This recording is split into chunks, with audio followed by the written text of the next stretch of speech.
नमस्कार दोस्तों, आप सभी का स्वागत है अकाउंट रिस्क चैनल पर। दोस्तों, आज की इस वीडियो में मैं आपको बताऊंगा कि आप अपने आउटपुट जीएसटी को इनपुट जीएसटी से कैसे पेमेंट करेंगे। जी हाँ दोस्तों, जीएसटी सेट ऑफ रूल्स के बारे में आपको बताऊंगा और मैं कोशिश करूंगा कि आपको बिल्कुल सरल तरीके से, बिल्कुल आसान भाषा में इस चीज को मैं आपको समझा पाऊं कि जीएसटी सेट ऑफ रूल्स क्या है। दोस्तों, इसके कुछ मेन पॉइंट हैं। सबसे पहले मैं आपको उस पॉइंट को बताता हूं। यहाँ पर दोस्तों हम देखते हैं कि आपका जो आउटपुट आई जीएसटी होगा, जो आपको आउटपुट आई जीएसटी को पेमेंट करना होगा, उसको आप अपने इनपुट आई जीएसटी से पेमेंट करेंगे। दूसरा पॉइंट, सी जीएसटी को भी आप इनपुट आई जीएसटी से पेमेंट कर देंगे। तीसरा, एस जीएसटी को भी आप इनपुट आई जीएसटी से पेमेंट कर सकते हैं और आई जीएसटी को इनपुट सी जीएसटी से भी पेमेंट कर सकते हैं। आई जीएसटी को इनपुट एस जीएसटी से भी पेमेंट कर सकते हैं। सी जीएसटी को सी जीएसटी से ही पेमेंट करेंगे और एस जीएसटी को एस जीएसटी से ही पेमेंट करेंगे। यहाँ दोस्तों मैंने आपको यह चीज जो बताया, अभी इसको मैं एग्जाम्पल से जब आपको समझाऊंगा तो आपको अच्छी तरीके से समझ में आ जाएगा। ये जो पॉइंट मैंने आपको बता दिया ऊपर, सेम इसी का एग्जाम्पल मैं आपको देकर समझाऊंगा।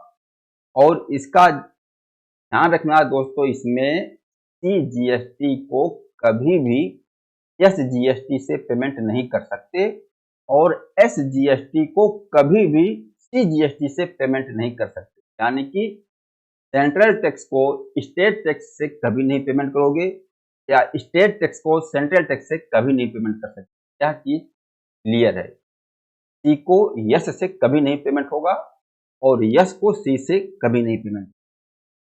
अभी मैंने आपको ऊपर जो जो पॉइंट बताया, अब इसको मैं आपको एग्जाम्पल से बताता हूं। दोस्तों, सबसे पहले फर्स्ट एग्जाम्पल हम देखते हैं। यहां हम देख रहे हैं कि आउटपुट जीएसटी हमारा कितना है, आई जीएसटी 5 लाख। हमको आई जीएसटी 5 लाख पेमेंट करना है और सी जीएसटी 3 लाख पेमेंट करना है और एस जीएसटी 3 लाख पेमेंट करना है। यानी कि क्या हमारे ऊपर लायबिलिटी है, क्या हमारा आउटपुट जीएसटी है, इसको हमें गवर्नमेंट को पेमेंट करना है। आगे हम देखते हैं कि हमारे पास इनपुट भी है। इनपुट क्या है, आई जीएसटी 12 लाख इनपुट है, सी जीएसटी 4 लाख इनपुट है और एस जीएसटी 4 लाख इनपुट है।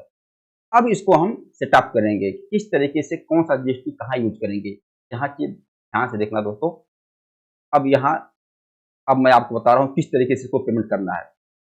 दोस्तों, यहाँ सबसे पहले आपके पास जो इनपुट आई जीएसटी है, सबसे पहले आप पूरा यूज आई जीएसटी का करेंगे। सी जीएसटी है, एस जीएसटी है, इसको बाद में यूज करेंगे। सबसे पहले आपको अपना आई जीएसटी को खत्म करना है। सबसे पहले आप आई जीएसटी से ही सारा पेमेंट करेंगे। तो यहाँ हमारे पास आई जीएसटी इनपुट कितना है, 12 लाख है। ठीक है, input I GST 12 lakh. Okay, और सी जीएसटी इनपुट 4 लाख, तो एस जीएसटी इनपुट 4 लाख। तो सबसे पहले हम 12 लाख को यूज करेंगे। क्या, सबसे पहले आई जीएसटी को यूज करेंगे। अब आई जीएसटी को यूज करने के लिए हमारे पास आउटपुट आई जीएसटी कितना था, 5 लाख। तो 12 लाख में से paid to I GST 5 lakh I GST payment कर दिया। इसके बाद भी आई जीएसटी बच रहा है। फिर पेड टू सी जीएसटी, अब सी जीएसटी को भी पेमेंट कर दिया। कितना सी जीएसटी है, 3 लाख। 3 लाख सी जीएसटी को पेमेंट कर दिया। इसके बाद भी हमारा आई जीएसटी बच रहा है। अब पेड टू एस जीएसटी, यानी कि अब 3 लाख एस जीएसटी है, अब एस जीएसटी को भी हम 3 लाख पेमेंट कर देंगे। तो 12 लाख आई जीएसटी था, उसमें से 5 lakh I GST output payment कर दिया, 3 lakh C GST output payment कर दिया और 3 lakh S GST output payment कर दिया। 12 लाख में से हमने C GST, S GST, I GST payment कर दिया। इसके बाद भी हमारा input I GST 1 lakh balance बच रहा है। Balance input I GST 1 lakh. और CGST पूरा पूरा 4 लाख और SGST पूरा पूरा 4 लाख बच रहा है, क्योंकि हमने CGST को और SGST को यूज नहीं किया है, हमने सबसे पहले यूज किया है IGST को। क्लियर हुआ? 12 लाख IGST था, इसमें से 5 लाख IGST पेमेंट कर दिया, 3 लाख CGST पेमेंट कर दिया और 3 लाख SGST पेमेंट कर दिया। इसके बाद भी 1 लाख अपना इनपुट IGST बैलेंस बच रहा है। ठीक है, अब हमारे पास इनपुट IGST 1 लाख बैलेंस बच गया और इनपुट CGST 4 लाख बैलेंस बच गया और इनपुट SGST 4 लाख बैलेंस बच गया। क्या क्लियर हुआ? आगे दूसरा एग्जांपल हम देखते हैं। दोस्तों यहां हम देखते हैं कि हमारे पास आउटपुट IGST 5 लाख है और आउटपुट CGST 3 लाख है और आउटपुट SGST 3 लाख है। ओके, अब इनपुट IGST 1 लाख है और इनपुट CGST 4 लाख है और इनपुट SGST 4 लाख है। तो हमने बताया कि सबसे पहले आपके पास जो इनपुट IGST है, आप सबसे पहले इनपुट IGST को यूज करेंगे। ओके, अब आउटपुट IGST कितना है? 5 लाख और हमारे पास इनपुट IGST कितना है? 1 लाख। तो 5 लाख में से 1 लाख हमने सेट कर दिया IGST। तो अब 4 लाख जो बच गया पेबल आ गया। IGST 4 लाख हमारा पेबल आ गया, मतलब IGST को 4 लाख हमें पेमेंट करना है, कि 5 लाख आउटपुट था, 1 लाख IGST इनपुट था। तो 1 लाख सेट करने के बाद 4 लाख का भी बैलेंस हमारा आ रहा है, क्योंकि 4 लाख पेबल हमारे ऊपर आ गया IGST। ठीक है, अभी 4 लाख पेबल हम IGST दिखा रहे हैं। आगे आउटपुट CGST 3 लाख है और इनपुट CGST 4 लाख है। तो पहले, अब तो IGST हमारे पास बैलेंस है नहीं, अब बैलेंस हमारे पास CGST और SGST है। तो सबसे पहले हम CGST को CGST से पेमेंट करेंगे। तो आउटपुट CGST 3 लाख और इनपुट CGST 4 लाख।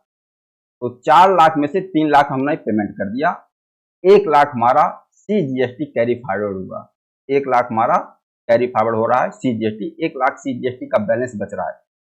और इसी तरीके से SGST 4 लाख है आउटपुट और इनपुट आउटपुट 3 लाख है SGST का और इनपुट 4 लाख है।